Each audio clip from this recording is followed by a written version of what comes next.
To be here and to meet all the leaders of APAC here in Korea, where I was born and raised. I'm honored to tell you about myself and to share my message. I'm so proud and excited that this year, for the first time, the cultural industry was chosen as a key agenda for APAC. I'm not sure how familiar you are with K-culture or K-pop, but I'm sure you all agree that the cultural industry has great economic value and growth potential. But I'm just an artist. I am not a business leader. I don't think you want to hear any numbers or figures from me. So today I want to speak to you as a creator and an artist. I want to share my thoughts on how K-pop crossed borders to move the hearts of people. It's not something we can really calculate or measure. It's a bridge that connects worlds, and I want to bring your attention to how we can work together to build this connection for tomorrow's creative cultural ecosystem. I'm a very lucky person. I'm lucky to have met the 6 other members of BTS. I'm lucky that I met our producer, Hitman Bang, who gave us his full support that we could make the music we love. But most importantly, I'm lucky I'm an ARMY who accept our music, not just as a diversion, but as our shared language of life.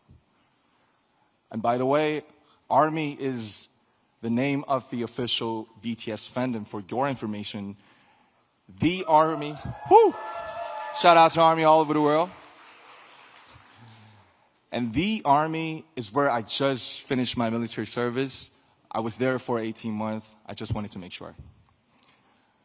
So, ARMY support and passion crossed all borders and opened up like brand new path for me.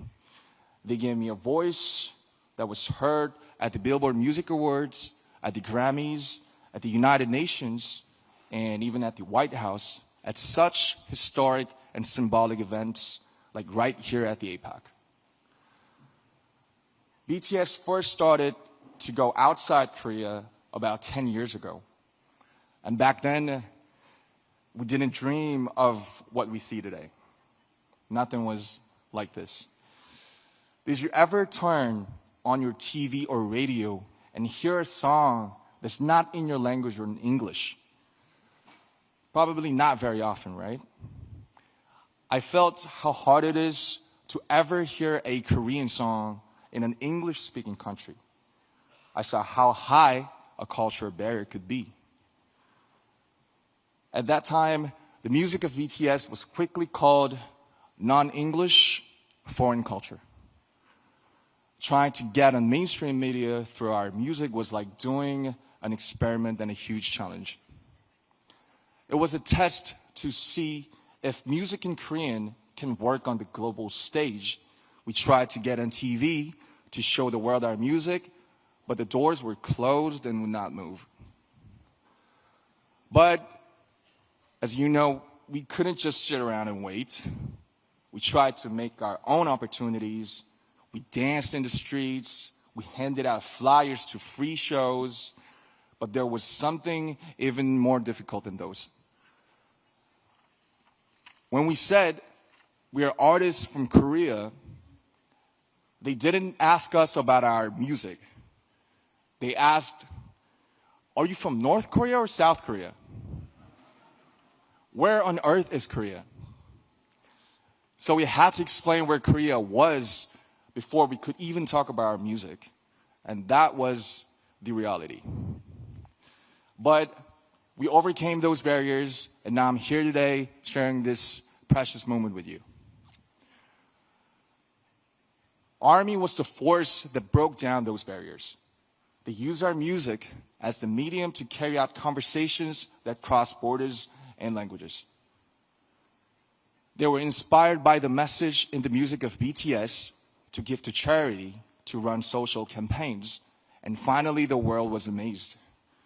Back then, ARMY was seen as supporters of a minority culture from Asia. Now, they shake the world as a new community and a fandom culture.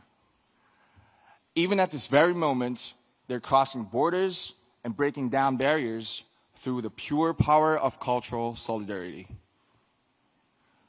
Solidarity and tolerance that know no borders, and it's an endless source of creative inspiration for me as well. There is so much cultural content around the whole world, but why K-pop? Why is it so unique? Why does K-pop create this powerful and inclusive community? It's because of the special principle of unity of K-pop. This is what enables people from such diverse backgrounds to come together just through the medium of K-pop. I like to compare K-pop music to bibimbap. And bibimbap is a traditional Korean dish. You gotta taste it. So you take pap, which is rice, then you put all kinds of vegetables, meat, flavorings on top, and mix it all up. And that's the bibimbap part. And K-pop is much the same. You take Korea's unique aesthetics, emotions, and production system, but you don't turn away elements of Western music like hip-hop, R&B, or EDM. Just like bibimbap, these parts all keep their unique identities, but mix together to make something new and fresh and delightful. K-pop is not just a genre of music. It is a 360-degree total package of music, dance, performance, visual style, storytelling, music video, and even social media. K-pop's success didn't happen because one single culture was better. K-pop's success came from respecting diversity and embracing world cultures, but still holding on to Korea's unique identity. When cultural barriers come down and different voices harmonize together, there's an explosion of creative energy. This is where ARMY's borderless solidarity came from. And this is why K-pop is loved everywhere. Culture is like a river. It flows freely, different streams, sometimes coming together in harmony, just like K-pop. Coming together to carry itself far away and create something new. I like to see this creative flow of culture happen everywhere around the world. And the Asia-Pacific region has incredible, dynamic cultural diversity. K-pop's shining success is proof that cultural diversity and creativity are the greatest human potential. A force with no borders, no limit to growth. Ladies and gentlemen, leaders of APAC, let me ask you a question. What is your favorite song? Do you remember seeing a painting that took your breath away? Or a book you read over and over again? We all know, we all love culture and art. And we are connected by the emotion and resonance that they awaken in us. As a creator and an artist of this generation, I'd like to use this opportunity to make a request to the leaders and distinguished guests of APAC. There are creators all around the world. Please help them. Give them the financial support so that their own creativity can bloom. Give them the opportunities so that their talents can really shine.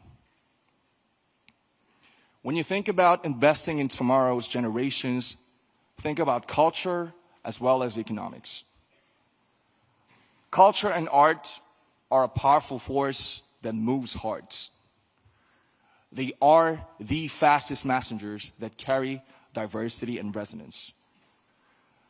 As the leaders of APAC, your policies and support will be the canvas and playground for all the creators. The foundation for creators all over the world to pour out their creativity.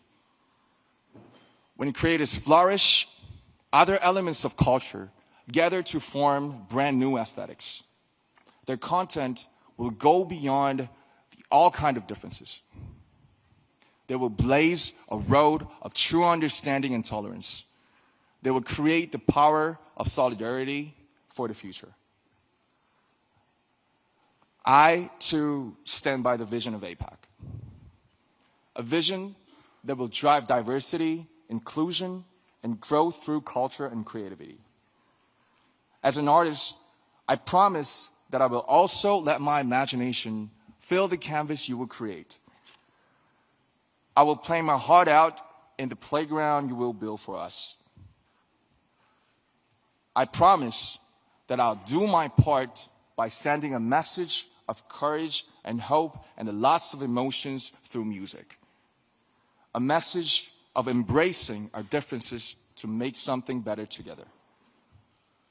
I'd like to ask for your support for this future, and I think and I believe you can make this happen. Your support can make creators let their creativity soar. With your help, their creations will resonate around the whole world. Thank you very much. Please give it up for RM. What a fascinating speech. Let's give him a strong round of applause. Thank you so much. It was great to have him here. What a breath of fresh air, if I may say. We're again resetting the stage to provide a perfect stage for our next speakers. It won't take long, so please remain seated. Whenever the stage is ready, we will continue with our remaining sessions.